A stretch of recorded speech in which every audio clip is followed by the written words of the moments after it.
Sir Pawan Kalyan ఇప్పుడు deputy CM గా అంటే పరిపాలన చూసుకోకుండా ఇంకా ఎందుకు ఫ్యామిలీ విషయాల్లో and Allu Arjun mega family మధ్యలో జరుగుతున్న వివాదాల్లోకి మాట్లాడుతున్నారు. అంటే ఆయన ఏది మాట్లాడినా ఇటే ఆపాదిస్తున్నారు అల్లు అర్జున్ కి. సో అవన్నీ ఎందుకు మాట్లాడుతున్నారు అని చెప్పేసి అంటున్నారు. మీరేమంటారు సార్? యాక్చువల్ గా అయితే పవన్ కళ్యాణ్ చాలా పీక్ కి వెళ్ళిపోయిన టైంలో వచ్చాడు, ఇంట్రడ్యూస్ అయ్యాడు ఎవరు, బన్నీ. ఓకే, సో అతను పెద్ద పెద్ద పట్టించుకోవాల్సిన అవసరం లేదు. కానీ ఓవరాల్ గా జనాలు నెటిజన్స్ గొడవ పెట్టి రకరకాల తమ్లైన్లు పెట్టి వస్తున్నాయి కదా, ఆ వచ్చినప్పుడు ఇంకా అతను ఏం మాట్లాడిన నోట్లోంచి దీనికి ఆపాదిస్తున్నారు. యాక్చువల్గా కాన్సన్ట్రేట్ చేస్తున్నాడు, అతను పరిపాలన మీద కాన్సన్ట్రేట్, పొద్దున్న లేచిన కానీ ఆఫీస్కి వెళ్తున్నాడు, కంప్లీట్ చూసుకుంటాడు. అందులో నా పోర్ట్ఫోలియో పెద్దది అది. సో అన్ని చాలా చూసుకోవాలి. ఎక్కడికో వెళ్ళి ఏదో సందర్భంగా ఎంత కాదనుకున్న సబ్ కాన్షియస్ గా ఒక గొడవ ఉంది, వీళ్ళ ఫ్యామిలీ మీద బ్యాడ్ మాట్లాడే వాళ్ళు ఎవరైనా ఉంటే అది మనసులో వస్తుంది. దాన్ని సందర్భోచితంగా మాట్లాడే అవకాశం ఉంది. ఉన్నా కూడా ఉన్నదాన్ని అతని శ్రేయోభిలాషులు ప్రజలు, పవన్ కళ్యాణ్ అంటే ప్రస్తుతం అందరికి ఇష్టం కాబట్టి ఆ ఇష్టలు అందరూ ఏమంటున్నారంటే బయట, అది కూడా 2-3 చూశాను నేను, అనవసరంగా ఈ గొడవల్లో వెళ్ళవలసినంత అవసరమా, బికాజ్ మంచి పేరుతో ఫుల్ స్వీప్ చేసి గెలిచావు ఇండియాలో ఫస్ట్ టైం. సో అటువంటిప్పుడు ఓన్లీ కాన్సన్ట్రేట్ చేయి హీర్ అంటే, నువ్వు చేయట్లేదని ఏంటి, చేస్తున్నాడు, చేసింది వెళ్ళిన చోట ఏమన్నా ఇలాగా మన అటవీ శాఖతో కర్ణాటకలో ఏదో మాట్లాడాడని చెప్పేసి దీనికి ఆపాదించారు కొద్దిగా. అది ఉంటుంది. అది ఇక్కడ ఒక విధంగా అంటే సేఫ్ గా చంద్రబాబు నాయుడు సేఫ్ అయిపోయాడు. వాళ్ళు చేసే పనులన్నీ వైఎస్ఆర్సీపీ చేసిన అగాత్యాల గురించి చెప్తారు. ఇక్కడ ఏముంది, ఇతను ఏముందంటే ఈ ఫ్యామిలీ కూడా రావటం వలన ఇది చెత్త. ఇది యాక్చువల్గా అతను సినిమా చేసుకోవటం ఏంటి, అతను ఇష్టం వచ్చినట్టు మాట్లాడుకుంటుంటే వీళ్ళ చిరంజీవి గారికి ఆపాదించడం అనేది అంత ఈక్వల్ గా, మీరు యాక్చువల్గా మీతో ఈక్వల్ కదా అతను. నిజంగా యాక్చువల్గా చెప్పాలంటే ఫ్యాన్స్ కాదు కానీ వయసు ప్రకారంగా ఇంకా అతను ఇంకా బచ్చే కదా, ఎవరు బన్నీ. అతనికి అనుకోకుండానో అనుకున్నట్టు మంచి నటుడుగా పేరు వచ్చింది, నేషనల్ అవార్డు వచ్చింది, ఆ సినిమా కూడా సూపర్ హిట్ అయింది, ఇంకో సినిమా తయారవుతుంది. సో ఆ విజయ గర్వంతో కూడా ఉండొచ్చు, తప్పి కుర్రోడు. అదే ఎంఎస్ సుబ్బలక్ష్మి గారి పాట కూడా ఉంటుంది, యవ్వన గర్వం అని. ఇప్పుడు యవ్వనంలో ఉన్నప్పుడు చాలా గర్వం ఉంటుంది, అమ్మాయిలకి కానీ అబ్బాయిలకి కానీ ఇలా నడుస్తూ ఉంటారు భూమికి. ఎంత బాగుంటుందో త్యాగరాజు కృతి ఏదో పాడుతూ ఉంటుంది తను, అప్పుడు నా దగ్గర వస్తూ ఉంటాయి అనమాట, యవ్వన గర్వం అని అంటూ ఉంటాం అనమాట. అలాగా ఆ యవ్వన గర్వం ఉంటుంది, వండుకుంటే అక్కడ కూడా వెళ్తుంది. So he's in to the top of the world today, ఎవరు బన్నీ.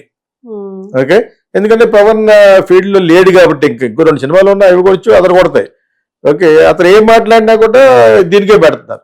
ఇప్పుడు నాగబాబు అంటే కనీసం ఎమోషనల్ క్యారెక్టర్ కాబట్టి ఏదేదో మాట్లాడు, దానికి కూడా చెత్త తమ్నైల్ని పెట్టేస్తున్నారు. వీళ్ళిద్దరికి డైరెక్ట్ గా వీళ్ళు వెళ్ళి నాగబాబుని చూసినట్టు.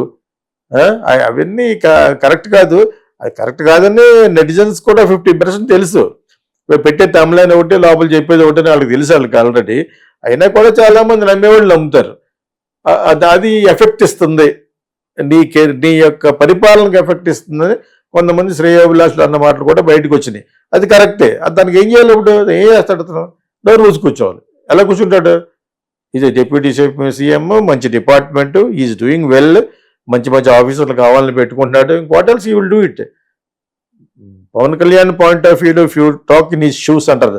అతనిలో వెళ్ళి పరకాయ ప్రవేశం చేసి మాట్లాడాలంటే I think is doing well. కాకపోతే ప్రతి చిన్న మాటనే బోధోద్దులు వేడి చూపించేస్తారు. ఎక్కడికి వెళ్ళకూడదు అనమాట. వెళ్ళ కూడా అసలు మాట్లాడకూడదు. ఎలా ఉంటాడు అతను? Emotional character. ఎక్కడ జరిగినా కూడా మాట్లాడతాడు. ఆ భావంలో ఉన్న నిజాయితీ నిబద్ధతలు ఎంత ఉన్నాయనేది ఇంకా 2-3 సంవత్సరాల తర్వాత తెలియదు. కానీ మనకి మాట్లాడేది ఎప్పటి మటుకు డెఫినెట్ గా ఎమోషనల్ గా, ఫోర్స్ఫుల్ గా, ఒక అభ్యుదయ భావాలని సపోర్ట్ చేసే ఒక వ్యక్తిగా మాట్లాడతాడు. నేర్చుకునే తత్వం ఉన్నట్టు కూడా మాట్లాడతాడు. నేను ఎప్పటి నుంచి చెప్తున్నాను నేను యాక్చువల్గా. ఇది నాట్ అవుట్ ఆఫ్ ఫేవర్ కింద కాదు. జనరల్ గా అతను కొంచెం ఎమోషనల్ గానే మాట్లాడతాడు. ఇన్ఫాక్ట్ వాళ్ళ ముగ్గురు ఎమోషనలే.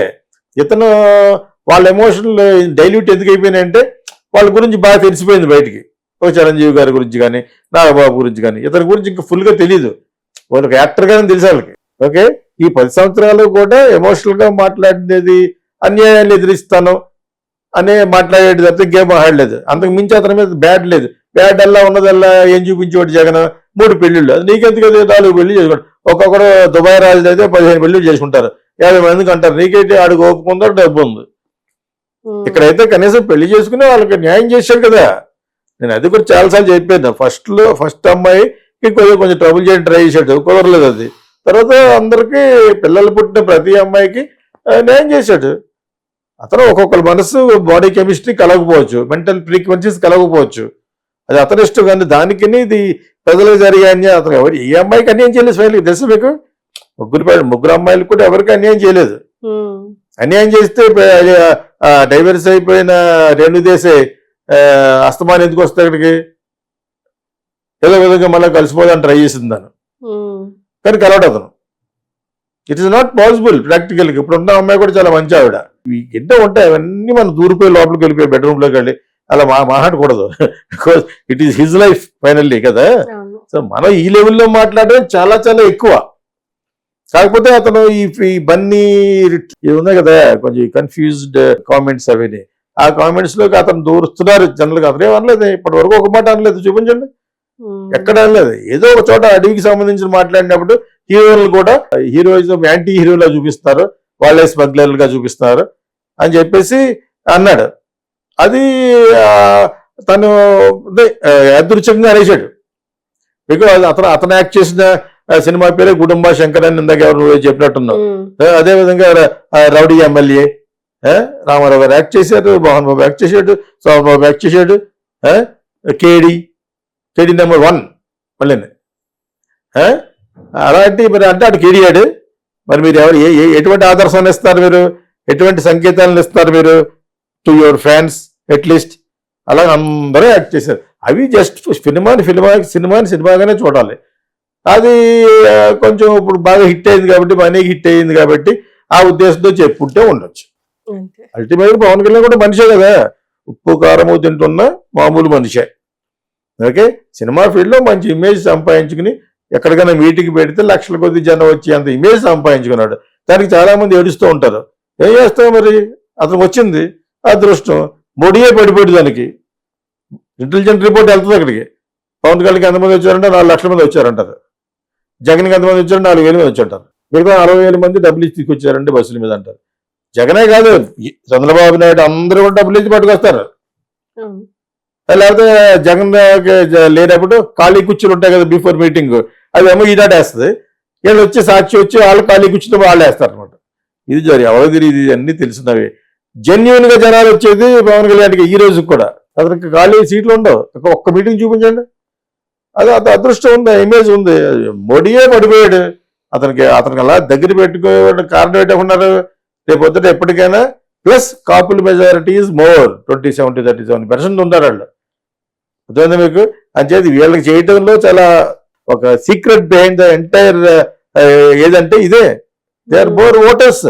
ప్లస్ ఏమో దానికి సంబంధించిన రిప్రజెంటేటివ్ ఉన్నాడు ఆల్రెడీ. చిరంజీవి ఎలా లేడు సీన్లను, పవన్ కళ్యాణ్ ఉన్నాడు కాబట్టి పవన్ కళ్యాణ్ సపోర్ట్ చేస్తున్నాడు అతను. అర్థమైందా? ఇప్పుడు రేపు 2 సినిమాలు అన్నారు, 2 సినిమాల తర్వాత ఇంకా రానంటున్నాడు. మళ్ళీ ప్రజల కోరిక మీద ఒక సినిమా చేస్తాను వచ్చాడు, దున్నేస్త సినిమా. ఇది పెర్మనెంట్ కాదు. I wish you will do it. ఈ సినిమాలు అయిపోయిన తర్వాత 2 సంవత్సరాలు గ్యాప్ ఇచ్చి మళ్ళీ ఒక బ్యూటిఫుల్ మూవీ వచ్చాడు ఇంకో దగాడేస్తుంది. మనం ఐడియాలు ఇస్తా ఉంటాం కదా, కొత్తగా మళ్ళీ ఐడియా ఇస్తున్నాం అన్నమాట. అర్థమైందా? ఏం తప్పలేదు.